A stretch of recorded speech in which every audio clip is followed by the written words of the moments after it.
በናይት ክለብ ስራ ውስጥ በጣም ብዙ ከባድ ፈተናዎች ያጋጥመዋል። ከነዛ ፈተናዎች መሰለ ሁሉም ይወዳል። ስለሚወድ የፍቅሩን እንጠጣ ነው የሚልህ ሌላ ነገር የለም።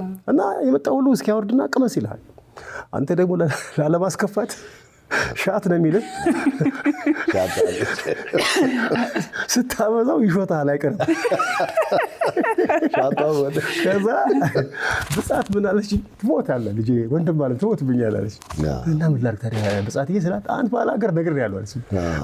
ይኸውልህ አለች ሲያወርዱት ውስኪውን ካወረዱት በኋላ ሲቀዱልህ አድርገውና ይዘው ውጣ አለችኝ። እንደዚህ ብለው ይዘው ወጣ። ጥሩ ዘዴ ናት እቺ። አይ አረዳ እርድና ደስ ይላል በጣም አሪፍ ዘዴ ናት። ከዛ በቃ የመጣው ሁሉም አገቀምስ ካለቀ አለችኝ። እውነትም አሁን ለቆየው እድሜ የሷ ምክር አለበት የሚቀርብ እንጂ ያኔ በጀመርኩበት አጠጣጥ ወዲያው ነበር የሚደፉኝ። ሰማኸኝ ማለት በፍቅር የሚደፉት አቃል በፍቅር የሚደፉ ማለት ኦዲየንሶች ነበሩኝ።